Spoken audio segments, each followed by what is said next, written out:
In modern China, no name commands as much influence or fear as Xi Jinping. He's not just the president. He's the General Secretary of the Communist Party, the Commander-in-Chief of the world's largest army, and the architect of what some are calling a new Chinese era. But what many don't know is that Xi's path to power wasn't inevitable. In fact, it was riddled with exile, rejection, and quiet political maneuvering that took decades to unfold. Xi Jinping was born in 1953 into the heart of the Chinese communist elite. His father, Xi Zongsun, was one of the founding revolutionaries of the People's Republic and a close comrade of Mao Zedong. The young Xi grew up in the leafy compounds of Beijing's most privileged families, destined, many assumed, for a future of power. But all of that changed almost overnight.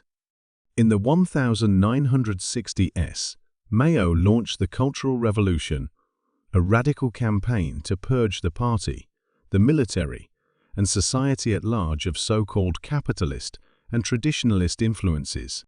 In this political storm, even Mao's old allies weren't safe. Xi's father was purged, imprisoned, and branded a traitor.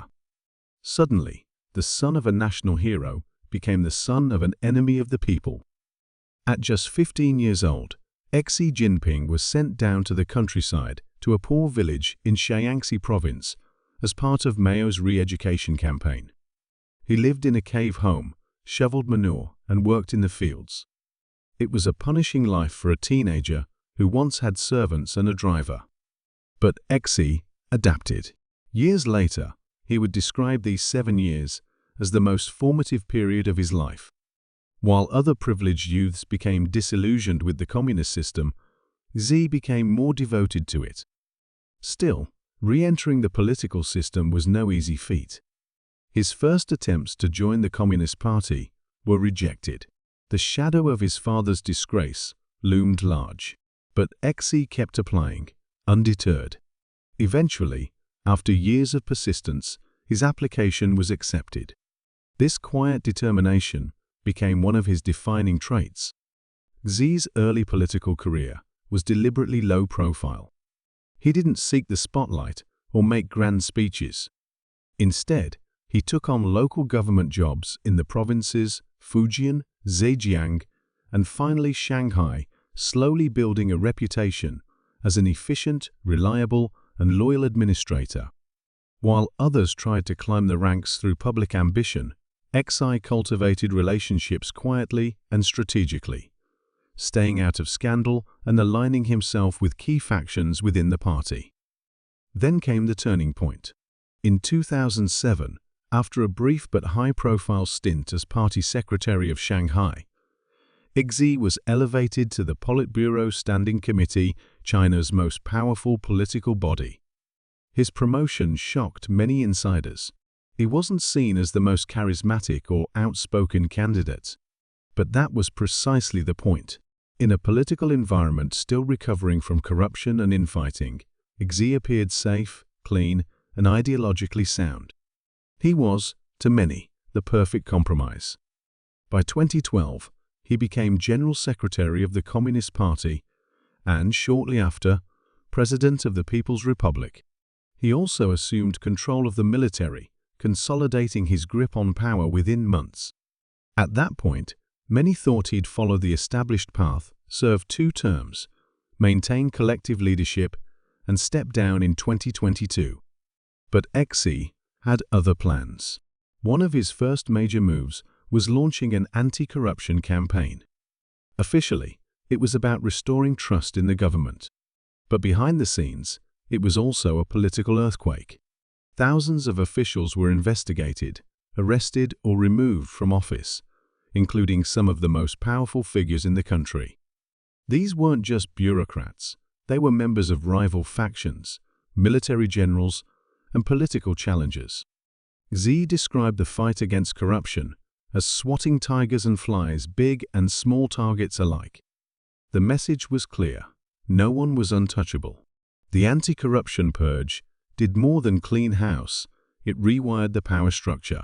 With his rivals gone, Xi began centralizing control in a way not seen since Mao. He took over key economic, military, and political commissions. State media declared him the core of the leadership. New ideological campaigns promoted Xi Jinping thought in schools, party meetings, and even entertainment. For the first time in decades, China wasn't led by a party, it was led by a person.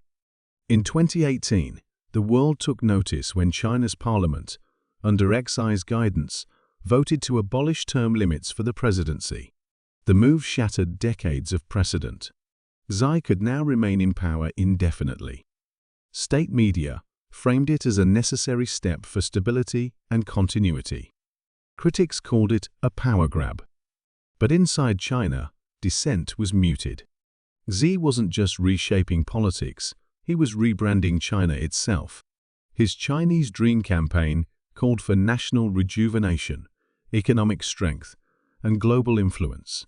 Under his leadership, China built up its military, expanded surveillance, and tightened control over speech, religion, and internet use. Entire industries were brought to heel. Billionaire tech CEOs disappeared from public view. Hong Kong's semi-autonomy was effectively dissolved. Meanwhile, in Xinjiang, the government launched what it called a counter-terrorism campaign. But reports from human rights groups and leaked documents revealed the extent of repression, internment camps, forced labor, and mass surveillance of Uyghur Muslims. The Chinese government rejected all accusations of abuse. But the backlash from the international community was swift and ongoing.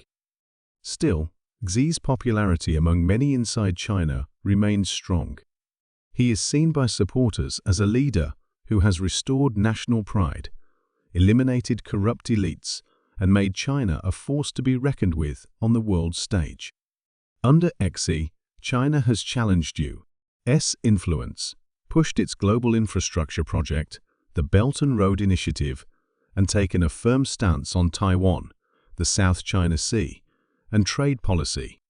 In October 2022, Xi secured a third term as party leader, cementing his status as China's most powerful leader in decades. He packed the new Politburo Standing Committee with loyalists, ensuring that his vision would go unchallenged for the foreseeable future. Today, Xi Jinping is not just leading China, he is redefining it. His rise is a case study in how to gain and hold power in one of the world's most complex political systems. From a cave-dwelling youth during the Cultural Revolution to the architect of China's 21st century authoritarianism, Xi's journey is as much about resilience as it is about ideology. As he enters his second decade in power, the world watches with growing unease and fascination. Xi has already reshaped China. The question now is, how much more will he reshape the world?